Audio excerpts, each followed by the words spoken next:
오늘 우리에게 주신 하나님의 말씀은 시편 12편 1절의 말씀입니다. 여호와여 도우소서, 경건한 자가 끊어지며 충실한 자들이 인생 중에 없어지나이다. 오늘 우리에게 주신 하나님의 말씀이 오늘이라는 시간 속에 새롭게 새겨지는 새 말씀이 되어서 주와 함께 가는 생명의 길 위에 새 노래로 울려 퍼지기를 소망합니다. 오늘 우리에게 주신 하나님의 말씀은 말이 오염된 시대를 살아가는 성도들에게 주신 경종이자 위로가 됩니다. 진실이 사라지고 아첨과 교만이 승리하는 것 같은 현실 속에서 우리가 끝까지 붙들어야 할 진실한 음성은 무엇인지 함께 살펴보고자 합니다. 오늘 시편 12편은 개인 탄원시로 분류됩니다. 12편의 말씀은 악인들이 지배하는 사회에서 살던 그런 공경에 처한 다윗이 하나님의 도움을 구하는 기도입니다. 여호와여 도우소서, 경건한 자가 끊어지며 충실한 자들이 인생 중에 없어지나이다. 그들이 이웃에게 각기 거짓을 말하며 아첨하는 입술과 두 마음으로 말하는도다. 다윗은 여호와 하나님을 직접 부르면서 탄원을 시작합니다. 여호와여 도우소서. 히브리어 원어에서는 도우소서 여호와여라고 기록되어져 있습니다. 생사의 기로에 선 순간 첫 마디는 분명하죠. 살려주소서, 도와주소서. 다윗은 급박한 탄원의 이유를 대구법을 통해서 나열하고 있죠. 하나님께 탄원하는 이유는 경건한 자와 충실한 자들이 세상에서 사라지기 때문입니다. 경건한 자와 충실한 자가 끊어지고 없어진다는 것이죠. 여기서 경건한 자는 하나님과의 언약을 충실히 지키는 정직한 사람들, 충실한 자들은 이웃과의 관계에서 성실한 사람들을 뜻합니다. 곧 다윗은 사랑의 이중계명인 하나님 사랑, 곧 경건함과 이웃사랑, 곧 충실함에 기초한 그러한 신앙 공동체가 점점 붕괴되어가는 상황을 보면서 가슴 아파하고 있습니다. 그런데 여기에서 끊어지며 없어지나이다로 번역된 히브리어 원어의 시제는 완료형입니다. 이는 경건한 자와 충실한 자가 이미 끊어졌고 이미 없다라는 의미죠. 다윗은 지금 사람의 기근을 겪고 있습니다. 단순히 사람의 수가 줄어든 것이 아니라 마땅히 있어야 할 경건한 자와 충실한 자가 사라졌습니다. 그 자리를 채운 것은 거짓을 말하고 두 마음으로 아첨하는 입술들이죠. 두 마음은 히브리어로 심장과 심장, 즉 겉으로 내뱉는 마음과 속에 숨긴 마음이 다른 이중성을 뜻합니다. 겉으로는 웃으면서 축복하지만 속에는 비수를 품은 그런 언어의 홍수 속에 진실은 질식당하고 있는 상황입니다. 여기에서 말하는도다의 시제는 미완료형입니다. 거짓, 아첨, 두 마음으로 말하며 살아가고 있는 상황이 계속되고 있는 것이죠. 다윗은 탄원할 수밖에 없는 실상을 자세히 진술하면서 힘을 가진 악인들의 언행을 고발합니다. 그의 눈에는 악한 사람들이 세상의 주도권을 잡은 것처럼 보입니다. 공경의 근본 원인은 혀로 인한 것이죠. 세상에서는 거짓을 얼마나 진실처럼 말하는지가 능력으로 인정받습니다. 말의 능력으로 악을 선으로 만들고 선을 악으로 둔갑시키기도 합니다. 그런 사람들이 번영하는 세상이죠. 이런 상황에서 한 마음으로 진실하고 신실하게 말하고 행동한 사람은 바보 취급을 당합니다. 또 때로는 손해와 박해를 당하기도 하죠. 그래서 다윗은 하나님의 도움을 구하는 것입니다. 여호와여 도우소서. 여호와께서 모든 아첨하는 입술과 자랑하는 혀를 끊으시리니 그들이 말하기를 우리의 혀가 이기리라, 우리의 입술은 우리 것이니 우리를 주관할 자 누구리요 함이로다. 악인들은 자신의 혀를 전능한 무기로 착각합니다. 원하는 바를 얻기 위해서 진실을 외면하고 거짓과 아첨도 마다하지 않습니다. 다윗은 하나님의 주권마저도 무시하는 이들의 숨겨진 오만함을 폭로하죠. 그들은 허황된 말로 힘을 장악하려고 합니다. 다윗은 그들의 혀로 인한 악행이 근절되기만을 바랄 뿐이죠. 악의 본질은 통제받지 않는 언어에 있습니다. 우리의 혀가 이기리라. 우리의 입술은 우리 것이니 우리를 주관할 자 누구리요. 그들은 자신들의 말이 세상의 질서를 결정한다라고 믿으며 하나님조차 자신들을 간섭할 수 없다라고 오만하게 선언합니다. 말로 범죄하는 이유는 하나님의 심판을 모르기 때문이죠. 그러나 하나님은 그 아첨하는 입술과 자랑하는 혀를 끊으시는 분이십니다. 말의 주인이 자신이라고 믿는 자는 교만에 덫에 걸릴 것이죠. 그러므로 우리는 우리 입술의 주인이 하나님이심을 인정하며 침묵과 진실을 훈련해야 합니다. 이제 다윗은 하나님의 말씀에 대한 신뢰를 고백합니다. 여호와의 말씀에 가련한 자들의 눌림과 궁핍한 자들의 탄식으로 말미암아 내가 이제 일어나 그를 그가 원하는 안전한 지대에 두리라 하시도다.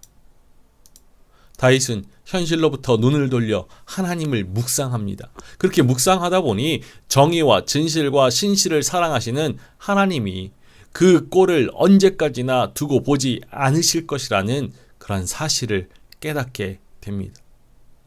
다윗은 과거에 이미 선포된 하나님의 말씀인 구원 신탁을 기억에서 끄집어내어서 인용하고 있습니다. 거짓된 언어가 가난하고 공핍한 자들을 압박할 때 비로소 하나님의 침묵이 깨지죠. 다윗의 급박했던 탄원에 하나님은 내가 이제 일어나 라고 자신의 상태의 변화를 언급하셨습니다. 더는 보고만 앉아있을 수 없다라는 하나님의 강한 의지의 표명이죠. 하나님께서 언제 일어나십니까? 강한 자들의 기도가 아니라 힘없는 자들의 탄식이 하늘에 사무칠 때 일어나십니다. 비열한 자들의 우리를 주관할 자 누구리요? 라는 그 큰 소리에 대해서 하나님은 내가 이제 일어나리라 라고 말씀해 주시죠.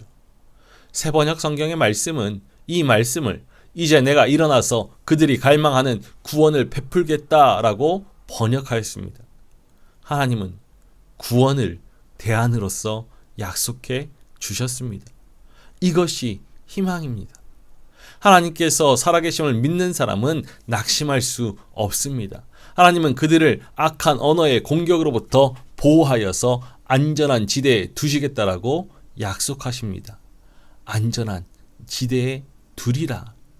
때가 되면 하나님께서 떨치고 일어나 악한 자들을 심판하시고 진실하고 신실하게 살기를 선택한 사람들을 구원의 자리로 인도하실 것입니다. 이 세상에 진정한 안전지대는 전능자의 그늘밖에 없습니다. 여기서 하나님은 경제적인 약자, 곧 가련한 자들을 특별히 챙기는 정의의 하나님으로 묘사됩니다.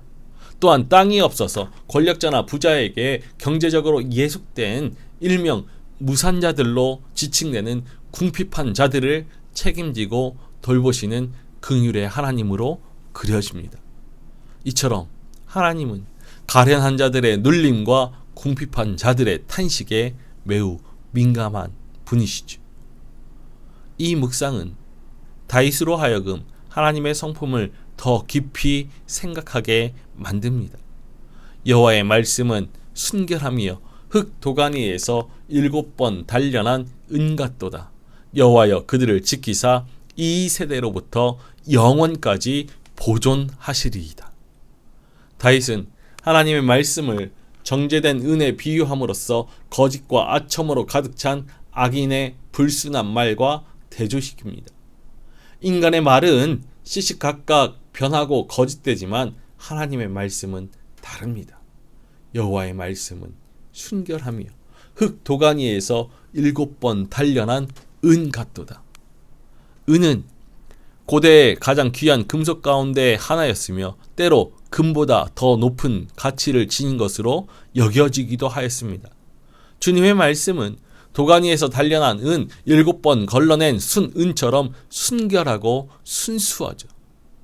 다윗의 고백에 따르면 하나님의 말씀은 이렇게 불순물이 제거된 순수한 말씀이기 때문에 신뢰할 수밖에 없습니다.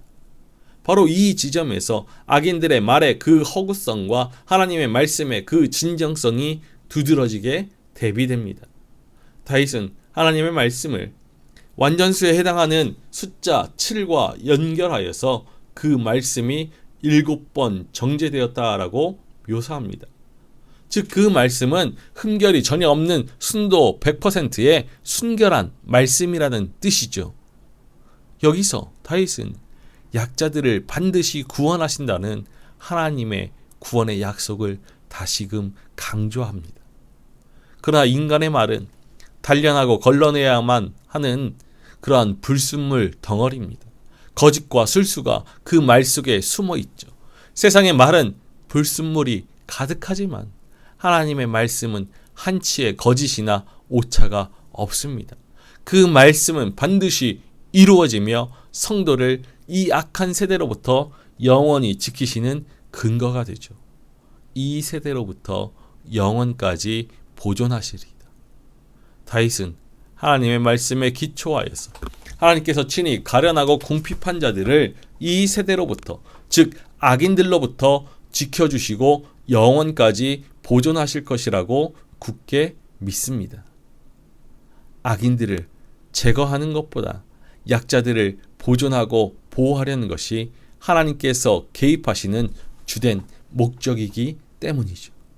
그래서 하나님의 사람들은 흔들리지 말고 신실한 하나님을 신뢰해야 합니다. 아무리 세상이 악하고 거짓되어도 하나님의 말씀을 믿는 자는 절대 실망하지 않습니다. 실망하거나 좌절할 수 없는 이유는 힘들고 고통스러운 고난을 통하여서 변질되지 않는 은과 같이 나아오게 하시기 위함임을 믿기 때문이죠. 그러므로 우리는 세상이 시끄러울수록 소음 같은 인간의 말이 아니라 도가니 속에서 정제된 보석 같은 하나님의 말씀에 귀를 기울여야 합니다. 이렇게 시편의 많은 부분은 하나님의 구원, 은혜, 보호 이러한 것들을 노래하면서 아름답게 끝을 맺습니다.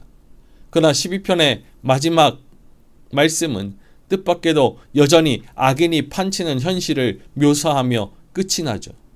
비열함이 인생 중에 높임을 받는 때에 악인들이 곳곳에서 날뛰는도다. 기도가 끝났음에도 현실은 즉시 변하지 않습니다. 여전히 비열한 자들이 득세합니다. 악인들은 사람들 앞에서 여전히 고개를 빳빳이 들고서 당당히 거리를 활보하며 허황된 말을 내뱉고도 어리석은 대중의 존경을 받죠.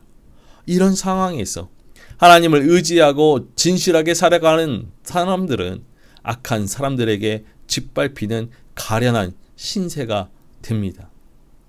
이를 지켜본 다윗은 하나님께서 보호하신다는 확신을 고백하면서도 부정적인 현실을 외면할 수 없습니다.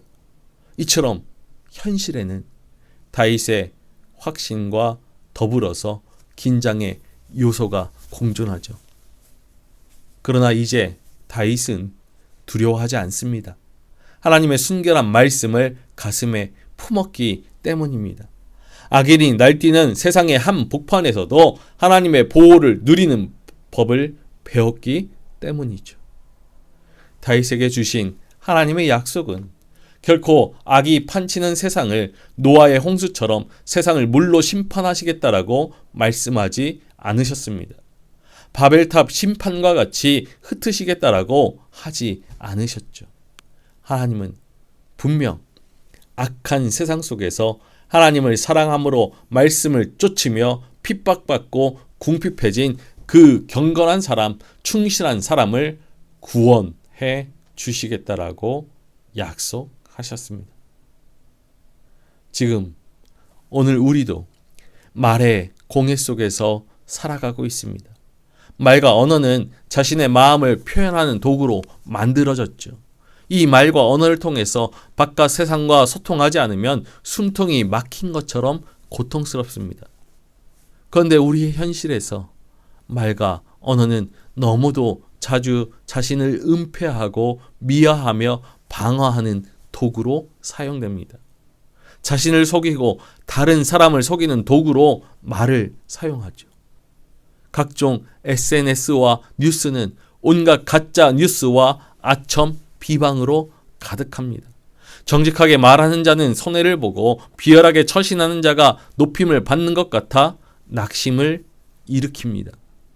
여전히 세상은 경건하고 충실한 사람보다 거짓말과 아첨을 잘하고 두 마음으로 말하는 사람이 판을 칩니다. 악인들이 들끓고 비열한 사람들이 높임을 받습니다.